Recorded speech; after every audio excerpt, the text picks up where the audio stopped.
Hello, it's Toby Jones and welcome back to the channel. Today's video is all about collecting and most specifically about CD collecting, but this could really apply to collecting anything in the whole world, if of course it has a monetary value.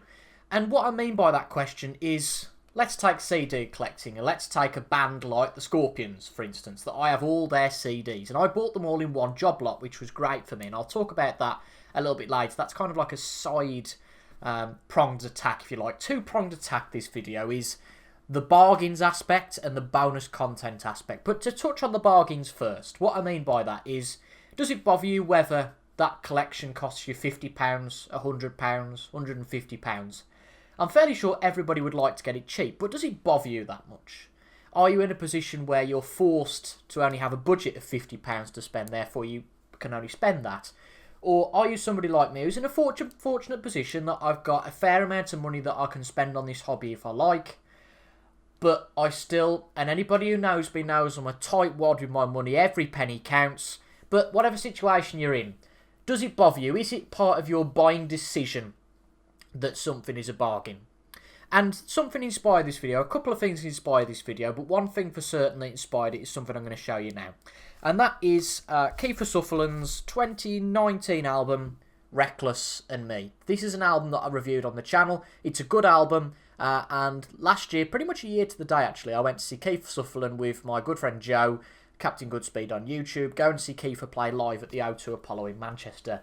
We did a review of that show, that's available on YouTube as well. Again, so you've got a review of the album and a review of the show. Fantastic. At the show, they were selling a CD. They were selling this, which makes you think, well, what is it? What grants the whole special edition title? You can see at the bottom it includes a bonus CD, which is live in Berlin. So within this digipack, there's two additional digipacks, which is exactly the same albums I've just shown you, the original album. And then this little sleeve, almost like a bit, do you remember like the Daily Mail sleeves? A bit like that, when you used to get a film on Sunday or whatever. In fact, if we take a quick interlude, I can show you exactly one of those. And this is very much a complete sidestep to what the video was meant to be about, but seeing as we're here. I got this from a charity shop recently. This was from the Mail on Sunday. Glenn Glary, Glenn Ross, real good ensemble cast. And just like, as I say, a Daily Mail pack there, cardboard sleeve with the disc in it. Anyway, following that inspired interlude, this CD contains a concert of about 45 minutes, probably 12 tracks, takes 40 or 45 minutes. And the reason I'm making this video now rather than 12 months ago is that I actually only got round to listening to the live album a couple of days ago. A fair amount of what I'm going to show today is stuff I haven't listened to yet, which makes me almighty guilty considering that some of the stuff I bought even further than 2 years ago. But the question about bargains isn't, we're not really talking about the music as such today, we're talking about the bargains aspect of it. And as you might have seen in the thumbnail, I've got an idea for the thumbnail in my head. Very simply, that this was being sold at the concert for, I think it was £10. It could have been 15, but I think it was £10 this was being sold for at the concert. I'd already got this, so I was effectively paying £10 for the live CD. And having not listened to the live CD before, I was a bit reserved. Would it be any good? It's not really worth £10 of my money. However, I came home after the concert and a couple of days later found the exact same disc, brand new, still in cellophane wrapping, for just under £3, £2.93. Now that is a price that I'm willing to take a bet on it, for £2.93. It's also, again, bit of a diversion. The trouble with these digipacks, you can see that this one, I've got a really bad case actually, a Neil Diamond album. You can see that the end has slightly come away from the other end, so that the spine, as you can see, has got a few marks on it. This slipcase is not only thicker, so it's more obvious in fact, if I just put them side by side as a comparison, or maybe like that might be better. You can see that the bottom one is more visible because it's bigger, but because it's a slipcase, it does protect the original CD a bit better. So that's a bonus. And again, this slipcase has within it the normal CD and the Live in Berlin disc. So, does getting a bargain play a part in collecting? For me, it absolutely does. For that instance, it was a case of I hadn't heard the live album before. So maybe not similar to some cases where it might be an album I've heard before and I just want it as a physical copy, and it's an album I really like and maybe willing to pay a little bit more for it. And I'll move on to that now. And this was completely by chance. So I talked about this album, funnily enough, a couple of videos ago. It's been regular rotation for the last 12 months. I played it on the way home today from work because today was my last day at work for 2 weeks. I've got a 2-week holiday, and this is a real good time, fun rock album. It's Scorpions' 2015 release, Returns Forever. And I talked about the Scorpions earlier. I bought all of their albums in Joblot. I think it was about £50. I can't quite remember the exact figure. About 2 years ago now. But not included in that job lot was this album. So I got this about 12, 14 months ago. Again, I've talked about it in that previous video. Paid £5, just under £5 for this. So this week, I went and bought this. The Scorpions Return to Forever Tour Edition. Now, I'm a person that has ridiculed people in the past because I know people that have got 2, if not 3 versions of the same album. And I've said to them, for goodness sake, why have you got multiple in your collection? Again, money's not something that is a massive object. I haven't got millions in the bank. But, you know, if I had 2 copies, it wouldn't be the end of the world. But why? What's the point? So I've gone against the grain here, and I've got 2 copies of Kiefer Sutherland and 2 copies of Returns Forever. And the reason for that is the bonus content. And that's the little swerve in this video. We'll come back to the main point in a little while. But I wonder if you still consider this a bargain, because I certainly do. So I paid £5 for the original CD. This is the tour edition, you can see on the right hand side. I quite like the cool cover actually, the American and French flag. It goes quite well with the whole cover. So this has got the CD, the main CD, which is, if you like, what my... Do they call that an index finger? I was never very good at science. What my top finger is holding is the CD. There are, I believe, 7 bonus tracks on that CD, from tracks 13 to 19, which was the main reason for me buying this, because I love the album, want to hear the bonus tracks, see if they're any good as well. This also includes a DVD concert live in Brooklyn, an 18-track concert, so a fairly chunky concert. I think that the DVD content makes up for 350 minutes. That's nearly 6 hours of DVD content. Also on that DVD is a documentary video, 2 music videos, 2 lyric videos, and track-by-track interviews, both in English and German, so you've got the choice of the 2. On the second disc is another concert from Hellfest in France from earlier in the year. Generally a similar shortlist to the previous one, couple of differences, and then you've just got some generic interviews on there as well. So, if you like, for an extra £5, you've got everything apart from the main CD. And it's presented in, as opposed to this being a dual case CD, it's presented in quite a nice digipack that's a bit thicker than the other ones I've got, so no problem really that being visible on the shelf. So that comes back to the whole bonus content perspective. I didn't buy this at the venue because I didn't know whether the bonus content would be enough to settle for the price. So I ended up paying less, basically, to take that risk out. For me, paying £10 for a CD is something I don't do very often, but I felt it was justified because I had the bonus tracks, the DVD, and another DVD. So in other words, you got more than enough bang for your buck.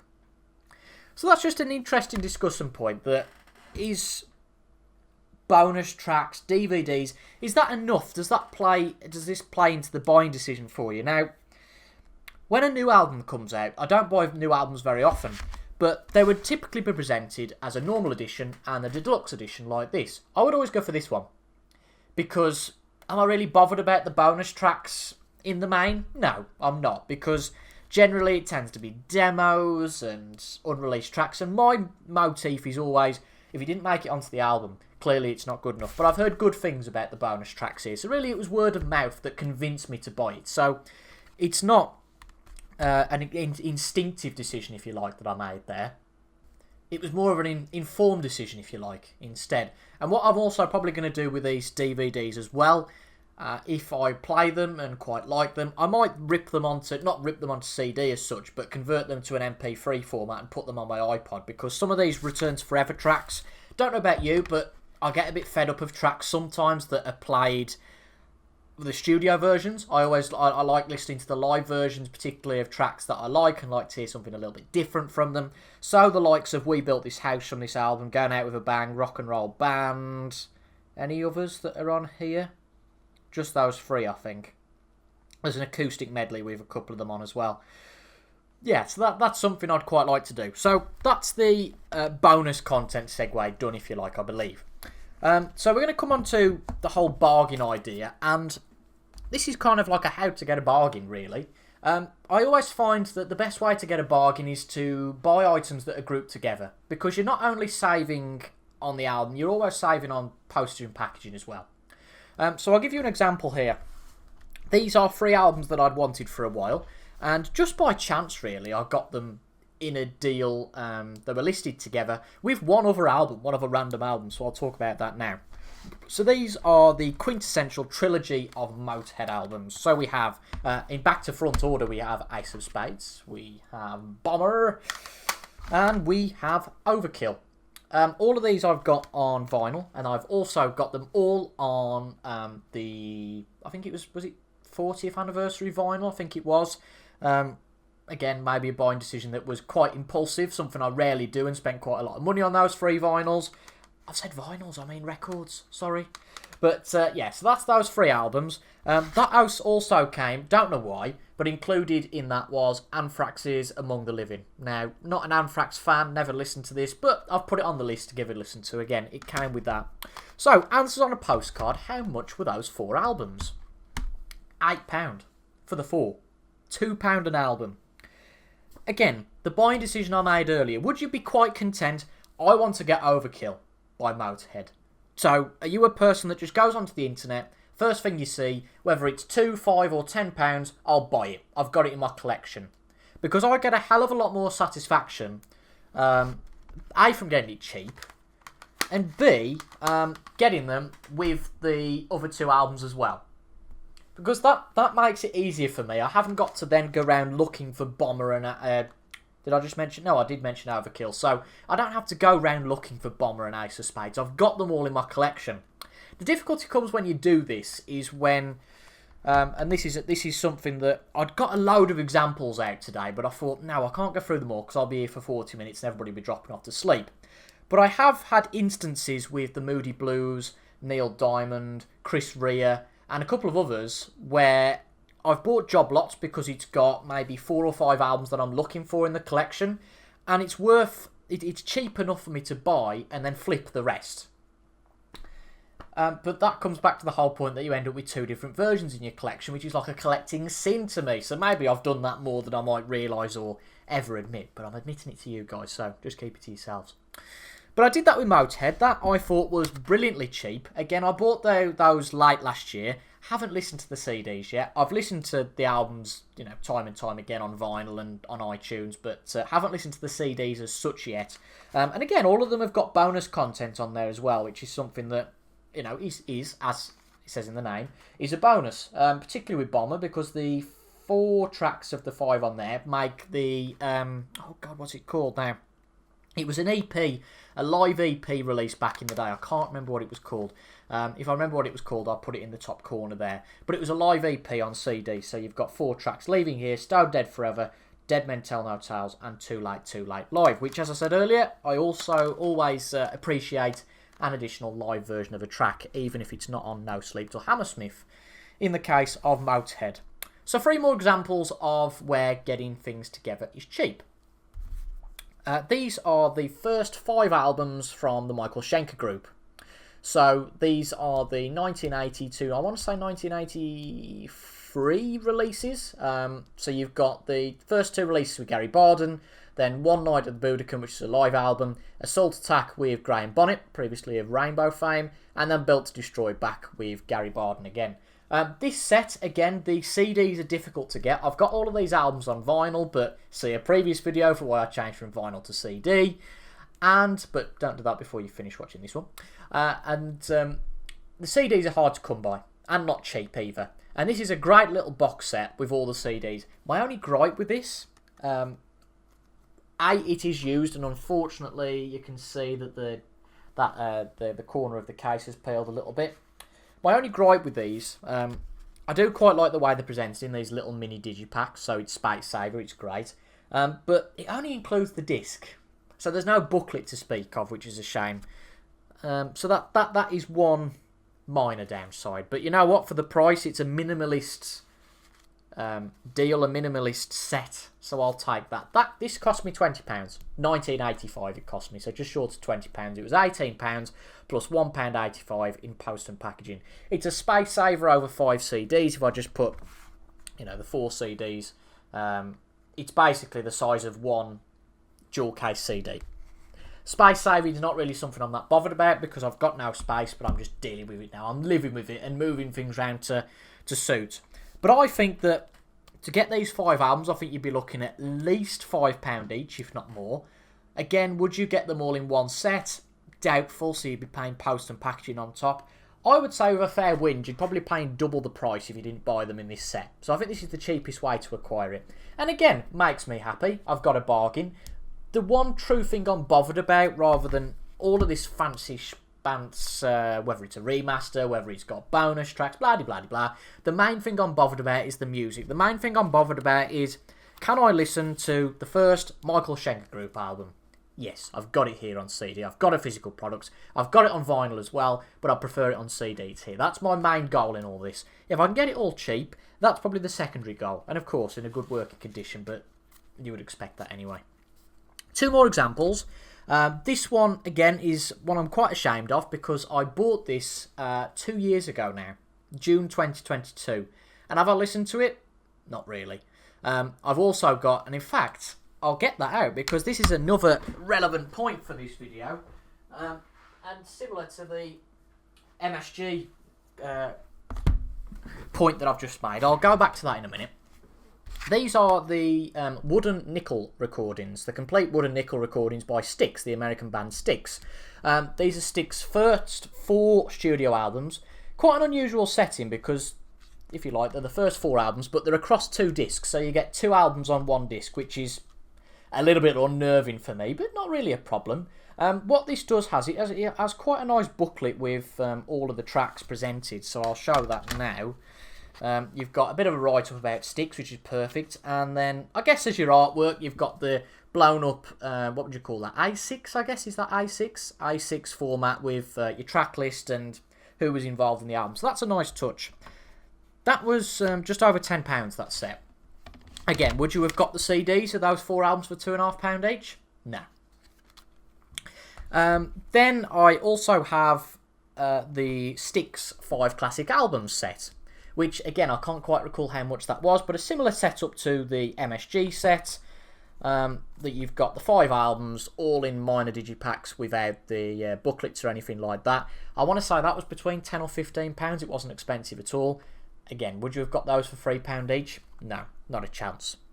Final example, and this is another box set. So these are really good, but if you can find these are really good. And to be honest, this one, I don't know why I bought it. To be blunt, maybe because it was so cheap. This is the real Johnny Cash.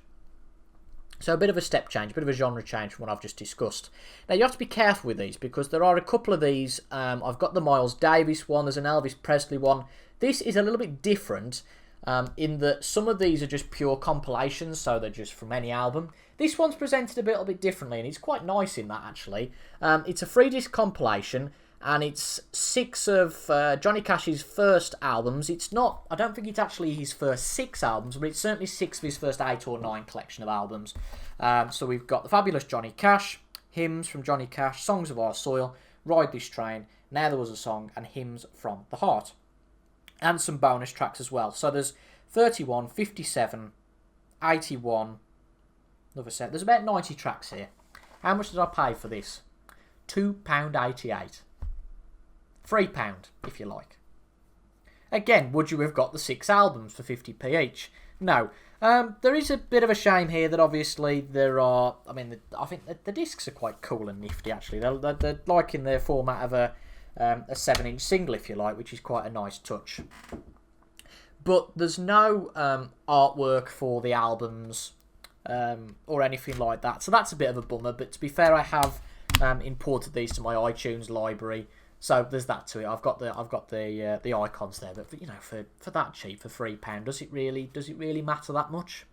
So I've been through all the examples I've got and kind of run through those with all the same things. So the question really comes back to you in the comments with all of this here. What has all this cost me? So the original album for Reckless Me cost me 50p in a charity shop. It's got me into Kiefer Sutherland. That might well be in the 10 charity shop bargains video. £3.50, £18, 26, 44, maybe 70 quid for this lot possibly, maybe. But again, there's what, 6, 11, 15, 20, 24. There's probably 28 albums full of content here. So if you say it's £70, I've paid £2.50 an album to keep it simple. Which for CDs, I don't think that's bad at all. So the question really comes back to you. Does getting a bargain play a part in collecting? There is a guilty part of this, like I've just alluded to with the Johnny Cash collection. Maybe I was only bothered about the fabulous Johnny Cash album, but because it was such a bargain that the other 5 albums were included, I bought those as well. With the Joblots I've mentioned that I've bought of Chris Rea, Moody Blues, Neil Diamond, etc., you end up with duplicates. Is that a problem? If you can't sell them on, yes, I've had a couple of those problems before, but I have had some quite good wins whereby I've bought the duplicates.